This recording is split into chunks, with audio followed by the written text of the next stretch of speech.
C'est vrai que ici, pour une raison ou une autre, ça ne PS2 pas, ça SDF. Parce qu'on considère que SDF est le terrain vraiment le plus neutre et le plus simple à choisir du jeu. Donc on part dessus. C'est un Pélinferno qui nous est proposé par Destar. Je suis ravi parce que je joue Pélinferno, mais un peu confus parce que je ne lui connaissais pas de Pélinferno. Mais je suis ravi de ce match-up qui, pour le coup, fait s'affronter deux persos que je joue un peu. Et donc je vais pouvoir vous en dire des merveilles. Alors, globalement, du côté de Kirby, le truc qui va être très très pratique, c'est d'un côté ce pancake incroyable qui va faire que Pélinferno va avoir un peu de mal à taper, surtout en Riding Aerials, et évidemment les notions d'Edgeguard. Edgeguard qui vont pouvoir occuper le chat ici, et bah il miaule. Avec le Kirby, on va pouvoir Edgeguard le Pélinferno et ça va être très pratique. Mais en même temps, du côté de Pélinferno, on a quelques avantages également, notamment avec le fait qu'on a de l'armure sur son vaisseau et surtout on tape comme un sourd.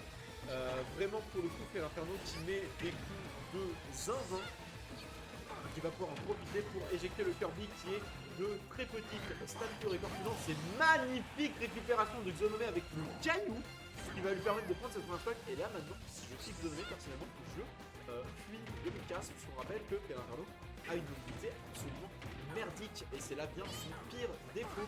Et Xonome le sait très bien, l'homme connaît très bien le jeu. D'ailleurs, les deux compétiteurs que nous avons actuellement sont de très bons joueurs et connaissent très très bien le bail. Donc ouais, on va prendre ce side B, on va prendre les dégâts, on ne va pas perdre sa stock là-dessus, parce que bonne BI et parce qu'on était quand même à l'autre bout de terrain, faut pas déconner, mais voilà. Là pour le coup, le gros coup de nous qui va prendre ses stocks, qui va ramener un petit peu le score à even en termes de stock, mais pas en termes de pourcent, on est déjà à 115 du côté du Pélinferno. Kirby, mine de rien, ça tue pas si tard que ça, le fort à point que tuer, le fort à point peut mettre dans une solution vraiment très très dangereuse. Une attaque smash à partir de maintenant, ça tuera probablement. Ok, mais il va falloir pas se faire juggle, on prend déjà 56% et Kirby va potentiellement pouvoir se faire juggle relativement facilement par le Pélinferno. Il y a un repère qui est vraiment très pratique dans cette situation. Encore une fois, un kilo de cailloux, et que fait-on quand on est Pélinferno dans cette situation? Et bien globalement, on décède en disant miaou. Et là, encore une fois, on a essayé d'utiliser le neutral de Kirby pour arrêter le side de Pélinferno. Malheureusement, ça ne marchera pas, ça mènera à une situation compliquée pour Xonome qui va perdre cette stock et on revient à l'even. Très très jolie remontada de Nestadic qui nous montre encore une fois, s'il le fallait, que Pélinferno en a plus d'un tour dans son sac. On rappelle que Pélinferno ces derniers temps, ça pop-up pas mal. À l'international, on a SkyJ qui fait des merveilles. Récemment, on a eu Baki qui nous a fait une place extrêmement honorable. Je crois que c'était au Stunfest. Félicitations à lui, hein, bien sûr. On salue le Chartel de l'Ouest. On les salue bien fort. Et pour le coup, les Stadiques les saluent bien fort également, puisqu'on va prendre ce kill. On va prendre ce kill avec cette revenge magnifique remontée de Static qui nous rappelle encore une fois, s'il le fallait, que Pélinferno, ça se défend, bordel de merde. Première game prise par des Static.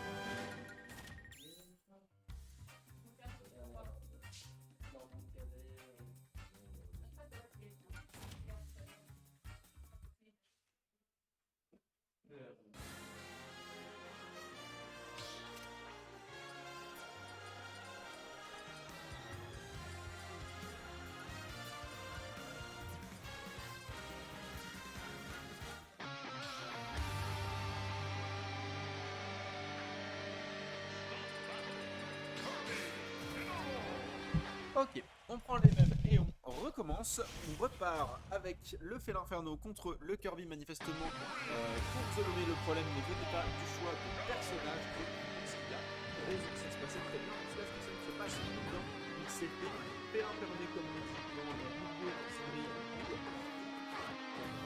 Attention à tout ça, on prend les dégâts, on ne va pas essayer de chercher de Kirby avec un potentiel de secondaire sur le Kirby, il y a possiblement la liste qui reviendrait probablement. Et néanmoins, il va falloir faire attention à ne pas se faire éclairer en plus. Voilà, je rappelle que nous commençons les jeux, mais on va prendre des buts en option, c'est presque à l'avantage de Pélinferno. On va enfin pouvoir accumuler quelques combats supplémentaires et il va falloir commencer à tuer le chat rapidement. Xonome ne fait pas les erreurs de la game précédente. Si on voit un kill, tu le prends et surtout ne laisse pas ce chat t'approcher. Ok, on va revenir. Magnifique recovery par le haut de Destiny. Très très bien joué de sa part pour revenir et en plus reprendre le contrôle du terrain au moins temporairement. Il va falloir faire super attention à ne pas mourir du côté de nos deux compétiteurs et malheureusement Destiny ne m'a pas écouté et il est décédé sur son donneur de Kirby redoutable pour le Inferno qui a quand même une recovery assez exploitable quand on la connaît un petit peu. C'est pas compliqué, il y a le side B, le double saut et le up B et les deux se font de manière interchangeable et c'est tout. C'est vraiment tout ce qui est disponible pour le Inferno et bonjour à Zach qui nous rejoint dans le chat pour cette deuxième game de Winners Round 3. Et là, c'est du côté de Destiny qui commence à galérer. Très très joli back air de la part de Xonome qui va continuer à dérouler. Il a déjà son adversaire en termes de pourcent, une stock entière d'avance sur le Inferno qui est désemparé. Les deux persos ont un vrai problème de mobilité, mais des deux, je pense que le moindre sera le problème de mobilité de Kirby qui est quand même beaucoup plus efficace pour se barrer que Inferno ne peut l'être. Inferno, on rappelle qu'il y a, je crois, la pire vitesse au sol du jeu. Si c'est pas la pire, c'est la deuxième pire derrière l'arène. Mais au sol, en l'occurrence, c'est pas exactement l'endroit où il veut être. Il va se planter en l'air, il va te mettre ce up air qui va prendre cette stock et ramener à l'event en termes de stock. Mais on a 142% sur le gros chat. On est mort sur ce back air, une DI peut-être un peu hasardeuse. Ok, up tilt, attention à ne pas se prendre la revenge. Voilà, on a pris la revenge et on a de nouveau récupéré 23% du côté des Destiny. Mais encore une fois, une stock de retard et un Kirby qui n'a aucune intention de te laisser revenir sur le terrain. C'est son terrain, dira-t-il en Poyo. Ok, mais on se fait quand même vraiment pas mal juggle et on va se faire attraper. Le timing n'était pas le bon, mais on a le backer, on récupère le backer, ça ne prend pas le kill, mais ça met le Kirby dans une position qu'on qualifiera d'inconfortable. On a tenté le down tilt, malheureusement on va se faire attraper dessus et ça pourrait être le début d'une situation vraiment inconfortable, mais on arrive à remettre ce Kirby en dehors du terrain. La musique est plus forte que ma voix, sérieux. Merci de l'info, je vais m'en occuper après. Ah, et on est mort, on est totalement mort, on est décédé, c'est un 1 partout. Je vais régler la musique, mon cher.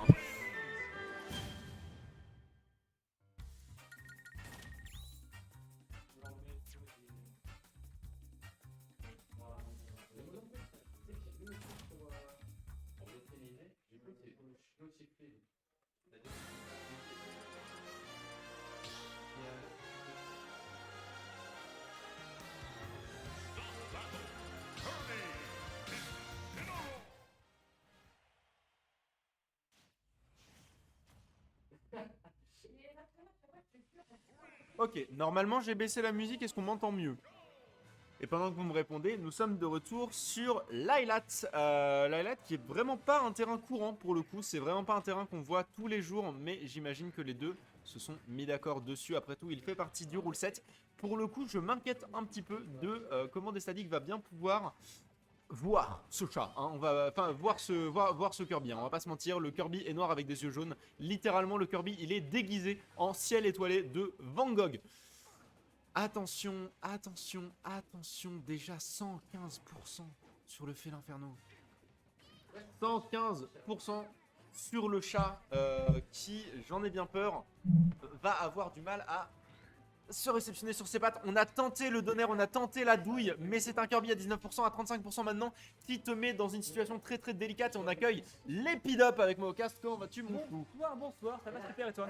Moi ça va très bien, je suis en train de regarder mes deux persos préférés se marrer la gueule. Incroyable. Je m'amuse beaucoup. Je m'amuse énormément. Ouais, qu'on voit pas tant que ça. Bon, maintenant on a Xonome d'habitude avec son Kirby. Avec son Kirby, mais j'avais jamais vu le félin de Destiny. Et bah figure-toi que moi non plus, et pour le coup, je suis ravi de voir de plus en plus de félins sur les différentes scènes, que ce soit nationales ou internationales, comme je le disais précédemment. Oui. Très joli retour à l'Even. Et pour le coup, je sais pas si t'as vu les premières games. Très vite fait, j'ai vu une belle phase d'avantage de Destiny avec un backer qui a failli tuer à la fin, mais sinon j'ai pas trop suivi. Du coup c'est Xonome qui a pris la première game. Non, c'est Destiny qui a pris la deuxième et de manière plutôt ingénieuse puisqu'il a fait la remontada, et ce que tu as vu c'était effectivement une phase d'avantage pour Destiny, mais il avait une stock de retard. Et il a fini par la perdre aussi. Et là pour le coup c'était vraiment très très even, donc c'est plus un scénario proche de la game 1 que de la game 2. Ouais, un coup de cœur, le prochain coup va faire énormément de dégâts. Notre side B qui est touché. Ça prend encore le side B. Oh, on loupe le timing, ouais, malheureusement, ce timing qui est un petit peu tricky à avoir.